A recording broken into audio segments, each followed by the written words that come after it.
진정한 거룩함을 향하여라는 제목으로 같이 말씀을 나누겠습니다. 여러분, 신앙이 좋다는 것은 어떤 것일까요? 새벽 기도에 빠지지 않고 날마다 큐티하고 주일 성수하고 11조하고 교회 각종 봉사와 집회에 빠지지 않는 것, 그것을 신앙 좋다라고 말할 수 있을까요? 그럴 수도 있을 것 같습니다. 그러나 진짜 신앙이 좋다는 것은 단순히 그것만을 말하지는 않죠. 그것을 뛰어넘는 일입니다. 신앙이 좋다는 것은요, 쉽게 말해서 내가 들었던 말씀대로 또 읽었던 말씀대로 사는 것이죠. 내가 배웠던 그 말씀을 실천하는 것, 내가 기도한 그 모습대로 살아가는 것, 그것이 바로 신앙이 좋은 것일 거예요. 결국에 신앙이 좋다는 것은요, 결코 자신의 삶과 동떨어져 생각하기 어렵습니다. 삶 따로 신앙이 따로인 사람들을 가리켜서 우리는 가식적이다라고 얘기하고 결코 신앙이 좋다고 말하지 않죠. 막 아름다운 찬양을 해요. 교회에서는 기도도 열심히 합니다. 근데 밖에 나가서는 막 욕하고 사람들한테 함부로 하고, 여러분 그러면은 그 사람을 뭐라고 생각합니까? 믿음 좋네, 그렇게 생각하냐는 거죠. 여러분, 그렇지 않습니다. 그럼에도 많은 분들이 이 신앙과 삶의 일치를 가져가기 어렵기 때문에 자신의 신앙을 키우기 위해서는 종교적인 열심을 가지는 것이 좋은 신앙의 표본이다라고 그냥 그렇게 덮어놓고 생각하고 열심히 기도하고 열심히 성경을 읽는 데에만 몰입하는 경우가 많이 있습니다. 이렇게 삶과 신앙이 서로 관계없이 사는 신앙생활을 이원론이라고 이야기합니다. 팀 켈러 목사님은 일과 영성이라고 하는 책에서 이원론의 위험성을 이렇게 경고합니다. 이원론은 명백하게 그리스도의 이름으로 하는 일이어야 주님을 기쁘시게 할 수 있다는 착각에 빠지게 만든다. 아침마다 일과를 시작하기 전에 사무실에서 성경 공부를 인도하는 걸 널리 알려야 한다고 생각하기도 한다. 그래서 무슨 말을 하냐면, 이제 회사에 출근해서 기도하고 시작하고, 근데 시작은 기도하고 시작하는데 회사 일을 하는 거는 전부 다 하나님 말씀과는 정반대로 한단 말이죠. 그럼 뭐하러 기도하고 시작을 합니까? 그러니까 회사에서 사람들 모아서 신우회 모임하고 성경 공부 열심히 해요. 근데 밖에 나가서는 부하 직원한테 막 쌍욕하고 막 괴롭히고 왕따시키고 그런단 말이에요. 그럼 뭐하러 성경 공부하냐는 말입니다.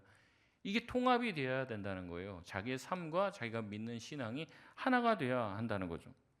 참 신앙, 좋은 신앙은 무엇입니까? 모든 일을 할 때마다 기도만 한다고 되는 게 아니라는 거죠. 믿음과 신앙이 함께 일치를 이룰 때 우리는 좋은 신앙인이 될 줄 믿습니다. 우리가 세상을 살아갈 때는 신앙이 하나 소용이 없고 자신의 욕망을 따라 산단 말이죠. 그럼 도대체 신앙이 나의 삶을 어떻게 변화시키고 나의 삶에 어떤 영향을 미치냔 말이죠. 세상은 말합니다. 우리 자신의 욕망을 따라서 살아라. 자아를 성취해라. 그것이 행복이다. 근데 우리는 다르죠. 신자는 다릅니다. 우리는 하나님의 말씀대로 살고 하나님의 뜻을 나의 삶과 세상 가운데 이루고 실현하는 것이 우리의 행복이라고 생각하고 우리의 사명이라고 생각하고 살아가는 것입니다. 그런데도 불구하고 우리는 신앙과 삶을 따로 생각하는 이원론에 우리도 모르게 익숙해져 갑니다. 그래서 익숙한 나머지 교회에서는 교회 스타일대로, 또 세상에서는 세상 스타일대로 사는 것에 아주 익숙해지고 자연스러워지고 거의 프로의 수준에 이르게 된 거예요. 그러니까 세상에서 세상 나름대로, 세상의 법칙대로, 또 교회에서는 교회의 법칙대로 살아가는 이 모습을 보면서 너무 다른 거죠. 그러니까 세상 사람들은 그런 우리 그리스도인들의 모습을 보면서 가식적이다라고 얘기하는데 우리는 그러는 거예요. 뭐가 가식이냐? 우리는 가식적이라고 전혀 못 느끼는데 외부 사람들이 봤을 때는 너무 달라도 너무 다른 거죠. 우리 아버지 너무 다르고 우리 어머니 너무 다르다. 교회 가서는 그렇게 거룩한 말하고 다 하면서 집에 와서는 자기들한테 왜 이렇게 행동하고 말하는가 이렇게 생각하는 거죠.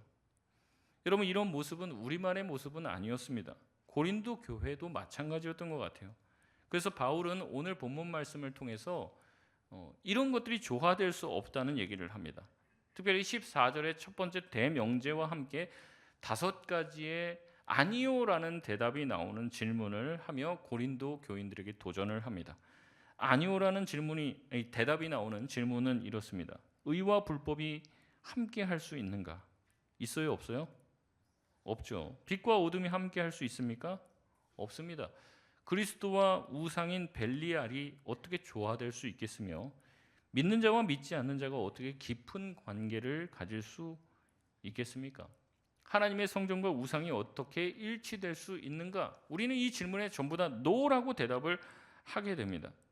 그런데 이 5가지의 질문에 대한 전제, 대명제, 한마디로 요약하면 무엇이냐? 14절 처음에 언급된 그 말이에요. 뭐냐면 믿지 않는 자와 멍에를 함께 매지 말라, 이 구절입니다. 이 구절은 신명기 20장 10절에서 11절 말씀을 인용한 것입니다. 너는 소와 나귀를 결의하여 갈지 말며 양털과 배실로 섞어 짠 것을 입지 말지니라. 이 밭을 갈 때 이제 한 마리로 못 가는 거예요. 밭을 갈 때 이제 힘드니까 2마리를 결의해서 2마리로 같이 가는데 밭을 갈 때 이 다른 종류의 짐승을 쓰지 말라는 거죠. 같은 종류를 사용하라고 구약 말씀을 하신 겁니다. 이 말씀을 응용해서 얘기하는 거죠. 신자들이 어떻게 믿지 않는 불신자와 같이 할 수 있느냐. 그래서 이 구절의 말씀을 가지고 목사님들이 설교한 내용들을 제가 찾아보면 대부분 무슨 얘기냐면 불신자와 결혼하지 말아라, 불신자들과 동업하지 말아라, 이런 식으로 해석을 해요. 근데 이 말씀은요 전혀 그런 뜻이 아닙니다. 그러니까 이 말씀을 안으로 깊이 들어가고 이 말씀을 지금 누구한테 하고 있냐 보면요, 고린도 교인들의 삶을 가리켜서 지금 얘기하고 있는 거예요. 그렇지 않으면 이 문맥으로 전체를 보지 않으면 딱 그 말만 딱 떼서 야, 불신자랑 결혼하지 말아야겠네, 사귀지 말아야겠네, 이런 식으로 해석하는데 그게 아니라는 거죠. 여러분, 세상에서 하면서 불신자가 아닌 사람들과 같이 회사를 안 다닐 수 있습니까? 다 기독교인만 다니는 그런 회사 다닐 수 있어요? 없잖아요. 여러분, 오늘 말씀은 그런 뜻이 아니라는 거예요. 이 말씀은요, 예수를 믿었지만, 그러니까 신자를 가리키는 거죠. 예수를 믿었지만 믿지 않는 사람처럼 사는 신자들에 대한 경고입니다. 쉽게 말하면 이거예요. 너가 예수 믿었다고? 근데 왜 예수 믿지 않는 것처럼 살아? 어떻게 그리스도와 벨리알이 조화될 수 있어? 어떻게 빛과 어둠이 같이 갈 수 있어? 내가 빛이라고 하면요, 어둠처럼 살 수 없잖아요. 빛이면 무엇대로 사는 거예요? 빛대로 살아야 되죠. 내가 소금이면 소금대로 살아야 되는데 어떻게 내가 빛인데도, 빛이라는 존재를 가진 사람이 어떻게 어두움의 길을 걷냐? 이게 조화가 안 된다는 거예요. 바울이 봤을 때 고린도 교회는 그랬습니다. 예수를 믿었지만 여전히 신앙은 신앙이고 내 삶의 방식은 또 과거에 살던 그 삶의 방식 그대로 살고 있었던 거예요. 근데 이렇게 살던 삶이요, 계속 살게 되면 아주 고착화됩니다. 그러니까 뭐가 문제인지 몰라요. 교회 와서 내가 교회 스타일로 바뀌고, 집에 가서 집 스타일, 또 회사 가서는 회사 스타일로 사는 것이 전혀 이상하지 않더라는 거죠.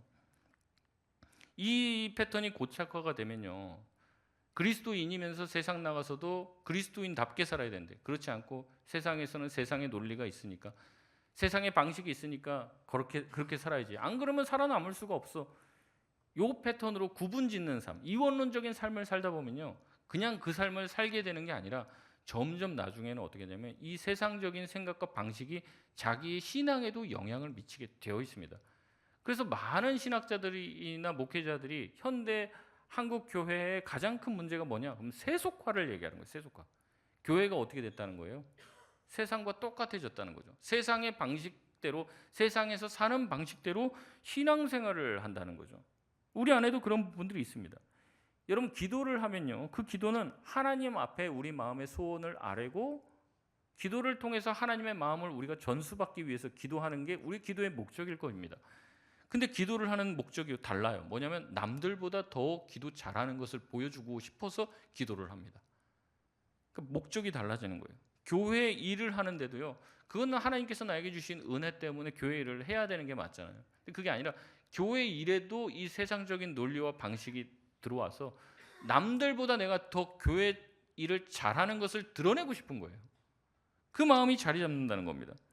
교회에서 어떤 일을 하고 어떤 일들을 맡았을 때 하나님한테 인정받으면 되잖아요. 근데 그게 아니에요. 목사님한테 인정받아야 되고 또 사람들한테 박수받고 인정받는 존재가 되고 싶어 합니다. 기도 제목이 막 뭐 방언 받고 싶어요, 방언 통역 받고 싶어요, 예언하고 싶어요, 이런 것들을 적는데 단순히 그 은사를 받아서 하나님을 더 사모하고 예수 그리스도를 증거하는 게 목적이 아니에요. 그런 어떤 은사를 받아서 남들보다 내가는 격이 다른 영적인 수준에 도달했다는 것을 드러내고 싶어 한다는 거죠. 근데 이런 방식이 무슨 방식이냐? 세속적인 생각이라는 거죠. 여러분, 교회 안에 누가 높고 낮고 무슨 영적인 수준이 더 충만하고 더 낮고 그게 어디 있습니까? 하나님 앞에서 볼 때는 고만고만해요, 다. 근데도 이 세속적인 생각이 들어와서 자꾸 사람들과 비교하고 자꾸 세속적인 관점으로 사람을 바라보게 됩니다. 왜 우리가 좋은 교회, 더 큰 교회, 부흥하는 교회를 위해서 꿈꾸고 기도합니까? 왜 더 뛰어난 교회가 되고 싶어요? 그렇게 해서 좀 뽐내보고 싶은 거예요. 내가 다니는 교회 이렇게 좋은 교회다, 자랑하고 싶은 그런 마음들이 있는 거예요. 제 안에도 그런 세속적인 마음이 있다고 여러 번 말씀을 드렸습니다. 설교도 잘하고 싶고 목회도 잘하고 싶어요. 내 주변에 있는 사람보다 제가 아는 사람들보다 잘하고 싶어요. 여러분, 우리가 근데 이런 상태를요, 자기가 자기 자신을 돌아보지 않고 고치지 않고 그냥 내버려 두면요, 이게 고착화되면은요, 이 영적으로 이제 병이 심각하게 드는 거죠. 그게 마치 올바른 신앙의 형태인 줄 알고 생각하며 살아갑니다. 그래서 남들한테도 얘기하는 거예요, 자꾸. 그렇게 해서 되겠어? 더 영적인 수준이 높아야 된다고 강요하게 되고 사람들을 자꾸 비교한다는 거죠. 구역도 보면은 잘 되는 구역, 잘못 되는 구역 자꾸 비교하는 겁니다. 저 구역은 우리보다 잘 되는 것 같은데, 잘 안 되는 것 같은데. 잘 되는 구역, 안 되는 구역이 어디 있습니까? 주님의 말씀과 은혜 가운데서 자기 구역에 만족하고 기뻐하고 자족하면 되는데 그게 아니라 세상적인 방식으로 비교하게 되는 거예요. 여러분, 예수 믿는 사람은 그렇게 살아서는 안 됩니다. 예수 믿는 사람들은요, 자기의 잘남이나 자기의 의와 자기의 실력과 성과로 승부 보는 사람들이 아니에요. 오히려 하나님 앞에서는 능력 있는 존재가 될수록 선택을 받지 못합니다. 하나님이 선택하는 사람들은 항상 능력이 없는 사람, 보잘것없는 사람들이에요. 여러분, 다윗이 정말로 위대한 왕이잖아요. 근데 다윗은요, 자기 아버지한테도 인정 못 받아요. 사무엘이라는 위대한 선지자가 와서 아들 좀 다 불러보십시오. 근데 다윗은 안 불러요. 왜 안 불러요? 걔는 무슨 사무엘이 찾을 만한 사람이라고도 생각 안 해요. 근데 선지자가 와서 아들들 다 불러 모으라고 하면은 어쨌든 말 들어야 되잖아요. 데리고 와야 됩니까? 데리고 오지 말아야 됩니까? 데리고 와야죠. 안 데리고 와요. 아버지 마음에 다윗은 아들로도 치지를 않는 거예요. 아들로도 자기. 하나님은 항상 연약한 사람, 힘없는 사람, 인정받지 못한 사람을 쓰셔서 하나님이 그 사람을 들어 쓰시면 아무리 연약하고 아무리 볼품없는 막대기와 같은 사람이라도 위대한 일을 한다는 것을 보여주길 원하십니다. 그래서 연약한 사람, 별 볼 일 없는 사람을 쓰신단 말이죠. 실력 있고 능력 있고 잘 나가는 사람은 잘 쓰지는 않는다는 겁니다. 여러분, 그런 방식으로 나의 연약함을 통해서 하나님의 위대하심이 드러나는 거예요. 참된 신자는 내가 모시고 계신 분, 내가 섬기고 있는 분이 누구인지로 우리 자신의 가치를 증명하는 사람입니다. 내가 능력이 없을수록, 내가 약할수록 주님이 강해지시는 거죠. 내가 가난해질수록 주님이 부해지시는 그 원리로 사는 것이 신앙인입니다. 그러나 교회 안에서도 여전히 내가 잘 나가고 싶고 내가 더 높아지고 싶은 그 욕망, 그 세속화된 욕망을 주체하지 못하면요, 세상을 사는 방식으로 신앙생활을 하는 거예요. 근데 바울이 얘기하는 거죠. 어떻게 그리스도와 벨리알이 조화가 될 수 있냐? 그럴 수 없다는 거죠. 그럼 도대체 우리는 어떻게 살아야 돼요? 우리는 어떠한 존재가 돼야 됩니까? 오늘 16절에 이렇게 말합니다. 우리 16절 말씀 같이 읽겠습니다. 시작. 하나님의 성전과 우상이 어찌 일치가 되리요? 우리는 살아계신 하나님의 성전이라. 이같이 하나님께서 이르시되 내가 그들 가운데 거하며 두루 행하며 나는 그들의 하나님이 되고 그들은 나의 백성이 되리라. 아멘. 오늘 본문 말씀은 우리가 어떤 존재라고 얘기합니까? 하나님의 성전, 하나님의 백성이라고 말합니다. 그것이 저와 여러분의 정체성인 줄 믿습니다. 하나님의 성전이 무엇입니까? 그냥 어떤 건물, 성전, 그게 하나님의 성전이 아니죠. 그 안에 누가 계시기 때문에 그래요? 하나님이 계시기 때문에 그러죠. 하나님이 계셔야 하나님의 성전입니다. 하나님이 계시지 않는 성전은 그냥 건물일 뿐이에요. 하나님의 영인 성령이 우리 안에 계시고 성령과 함께하는 삶을 통해서 우리가 성전임이 드러나는 것입니다. 고린도전서 3장 16절에서 17절 말씀에 이렇게 말합니다. 너희는 너희가 하나님의 성전인 것과 하나님의 성령이 너희 안에 계시는 것을 알지 못하느냐. 누구든지 하나님의 성전을 더럽히면 하나님이 그 사람을 멸하시리라. 하나님의 성전은 거룩하니 너희도 그러하니라. 아멘.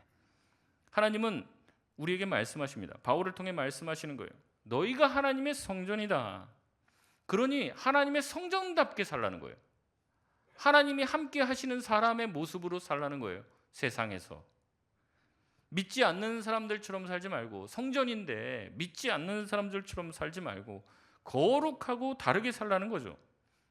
여러분, 그리스도인의 존재 방식은요, 성전이에요. 성전.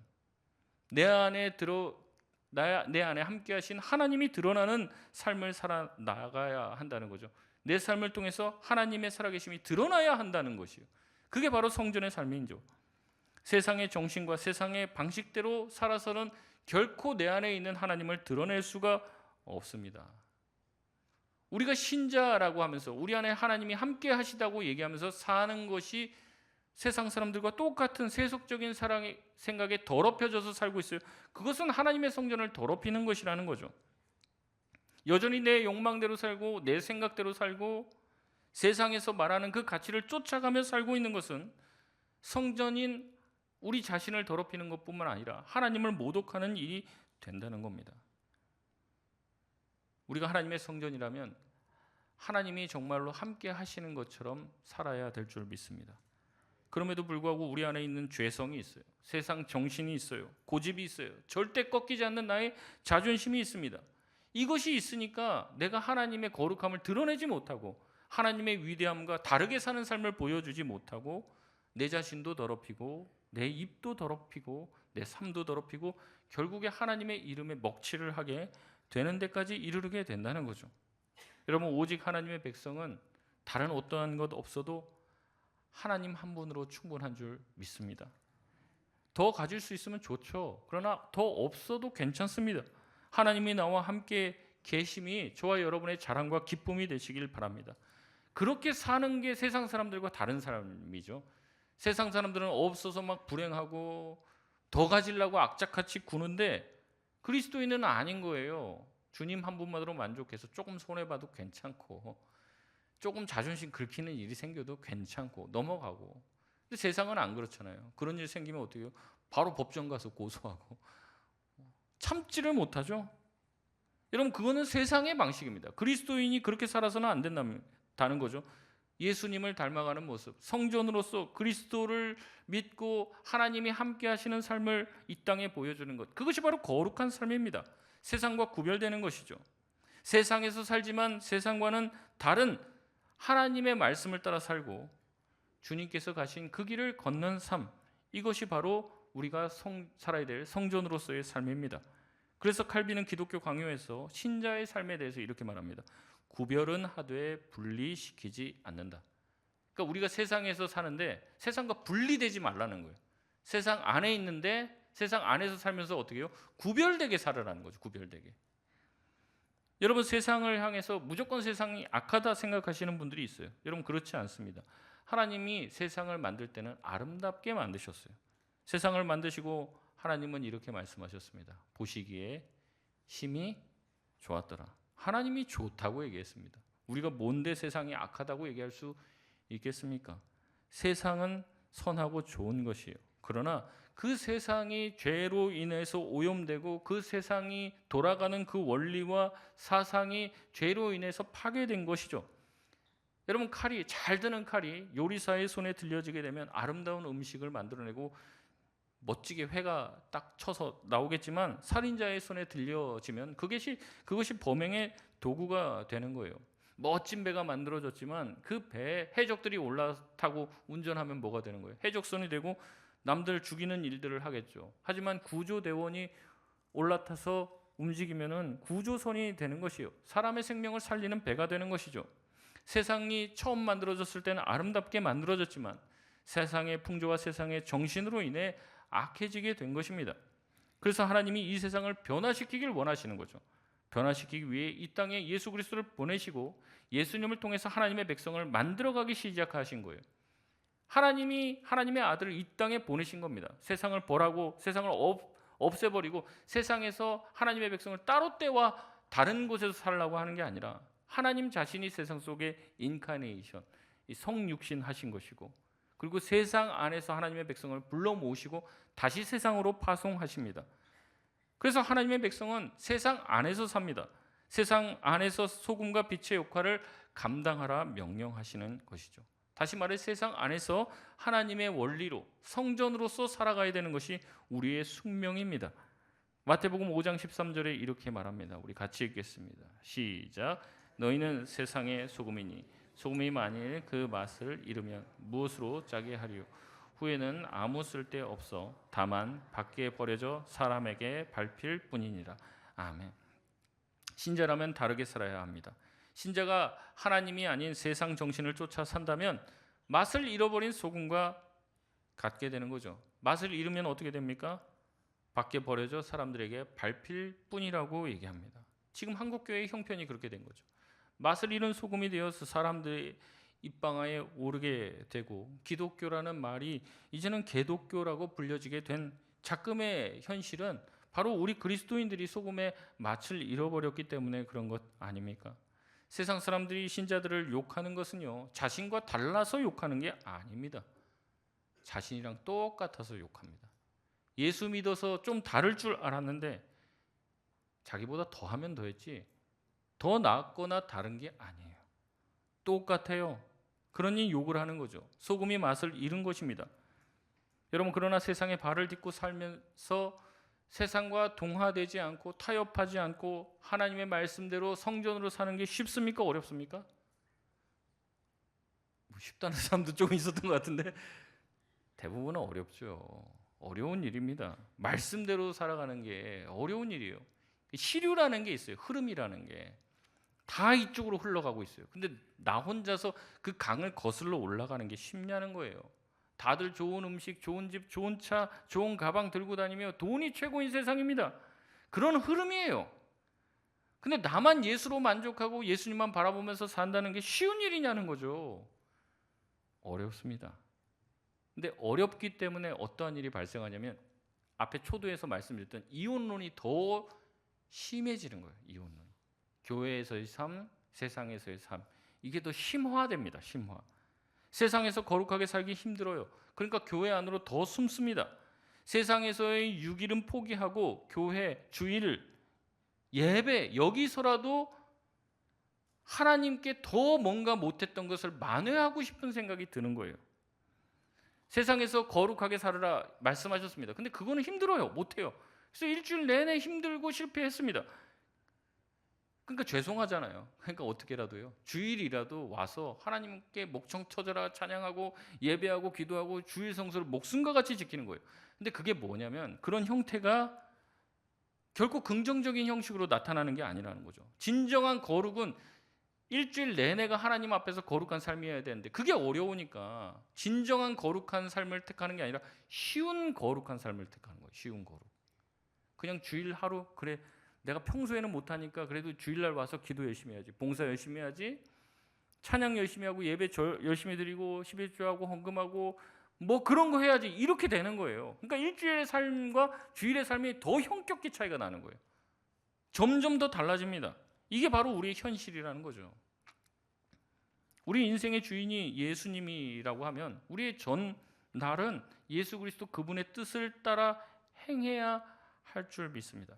근데 그게 안 되니까, 어려우니까 다른 주일날만큼의 봉사와 헌신이라도 열심히 해서 자기의 거룩을 포장하고 싶은 거죠. 그래도 내가 하나님 앞에서 할도리는 하고 산다는 그런 얘기를 내가 주장하고 싶은 거예요. 그러니까 이원론이 더 극심해지는 거죠. 더 교회 밖에서의 삶과 교회 안에서의 삶이 더 점점 멀어지는 거예요. 이게 바로 종교인의 삶입니다. 딱 종교 생활을 하고 있는 거예요. 그러나 바울은 우리와 똑같은 고린도 교인들이 그렇게 살기를 원치 않았습니다. 그렇게 점점 교회 안에서의 삶, 교회 밖에서의 삶, 이것이 나눠지는 것이 하나님의 뜻이 아니라는 것을 다시 한번 일깨우는 거예요. 불신자들이랑 동업하지 말라, 결혼하지 말라, 그런 얘기하는 게 아니에요. 이 본문이 자꾸 그런 식으로 해석해서 이 본문이 진짜 말하려고 하는 것을 말을 못해요. 이 본문이 말하려고 하는 것 여러분 한번 보십시오. 무슨 말씀을 해요? 너희는 성전이다. 너희는 거룩한 삶을 살 존재지. 세상에서 신자인데 왜 너희의 삶이 자꾸 교회 안에서의 삶과 세상에서의 삶 이게 왜 분리되어 있냐? 전혀 다른 사람처럼 왜 사냐? 어떻게 그리스도와 벨리알이 조화될 수 있고 빛과 어둠이 같이 있을 수 있냐? 야고보서는 얘기하잖아요. 우리 한 입을 가지고 한 입에서는 찬양이 나오고 한 입에서 같은 입에서 뭐가 나와요? 초주가 나온다는 거예요. 이게 어떻게 가능하냐는 거예요. 이게 그리스도의 삶이 그렇게 돼서는 안 된다는 거죠. 우리는 성전이 돼야 된다는 겁니다. 하나님을 드러내는 삶을 살아야 된다는 거예요. 어디에서요? 교회에서 그렇게 성전으로 살라는 겁니까? 세상에서, 우리의 가정에서, 우리의 직장에서, 우리의 삶 가운데서 성전으로 사는 저와 여러분 되시기를 바랍니다. 그렇게 살 때 우리는 18절 말씀처럼 비로소 하나님이 우리의 아버지가 되시는구나, 나를 지켜주시고 나를 보호해 주시고 나를 책임져 주시는 분이구나라는 사실을 경험하게 되는 거예요. 세상에서 그렇게 살 때 거룩하지 않게 살고는 하나님의 아버지 되심은 결코 누릴 수 없는 길입니다. 우리 7장 1절 말씀 같이 읽어보겠습니다. 시작. 그런즉 사랑하는 자들아, 이 약속을 가진 우리는 하나님을 두려워하는 가운데서 거룩함을 깨끗이 하자. 아멘. 신자는 우리를 짓누르는 돈과 성공의 압력에 굴하지 말고 우리가 두려워해야 될 분을 두려워해야 한다고 말합니다.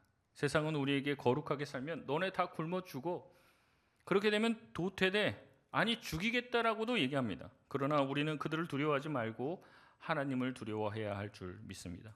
주님을 의식하고 주님을 바라보고 내가 성전임을, 내가 하는 행위와 말을 통해 하나님이 드러나는가? 성전의 역할이 그거잖아요. 성전 바라보면서 누굴 생각하는 거예요? 하나님을 떠오르게 만들어야죠. 누군가가 나를 생각하면 하나님이 떠오르게 만들어야 돼요.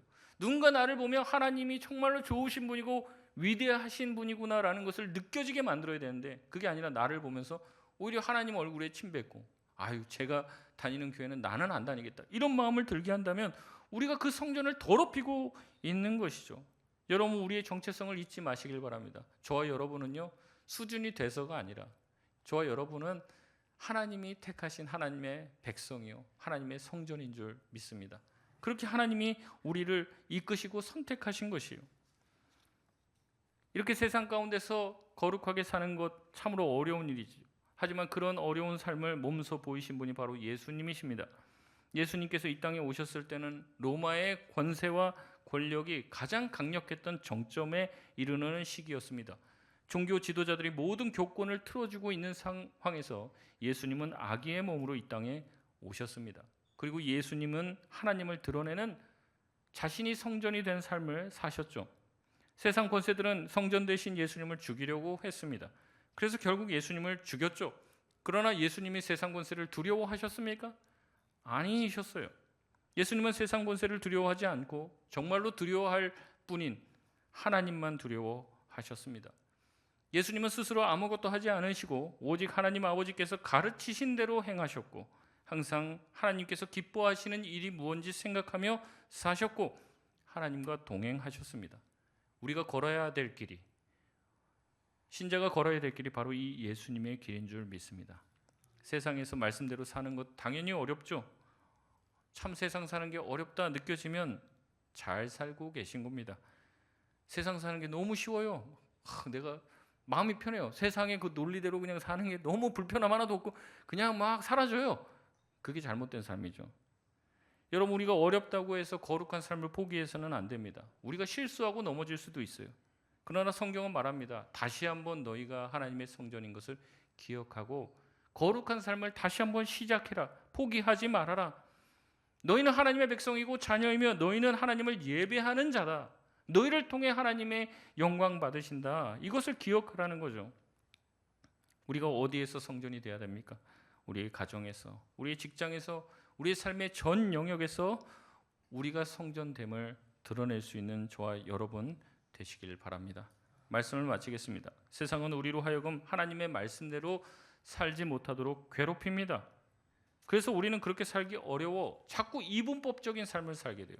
교회 와서는 더 내가 하나님 말씀대로 못 살았던 것을 만회하려 듭니다. 그렇게라도 해야지 그나마 우리 신앙의 자존심이라도 지킬 수 있으니까 그렇게 한다는 거죠. 그래서 더 헌금, 주일 성수, 교회 봉사에 집착하는지도 몰라요. 그러나 하나님이 우리에게 요구하시는 것은 그런 종교 생활이 아니에요. 하나님이 우리에게 요구하신 것은 이 세상에서 소금과 빛의 역할을 감당하라는 겁니다. 이 세상 안에서 다르게 살라는 거예요. 교회 안에서 다르게 살고 교회 안에서 빛이 되지 말고 세상에서 빛과 소금이 되어라. 하나님의 성전으로, 하나님의 자녀로 다른 삶을 살라고 말씀하고 계십니다. 그래서 좋은 신앙인은요, 교회에서는 찾아볼 수가 없어요. 세상 나가야 그 사람이 좋은 신앙인인지 아닌지를 비로소 알 수 있게 되는 것이죠. 이것이 바로 예수님의 길입니다. 이것이 바로 이 세상 속에서 복음을 증거하는 삶이며 우리가 드린 주일 예배가 정말 참되다는 것이 증명되는 시간이 일주일 동안의 삶입니다. 여러분 한 주 동안의 삶을 정말로 하나님이 기뻐하시는 성전의 삶으로 채워나가시길 주의 이름으로 소원합니다. 우리 이 시간 찬양하고 기도하겠습니다.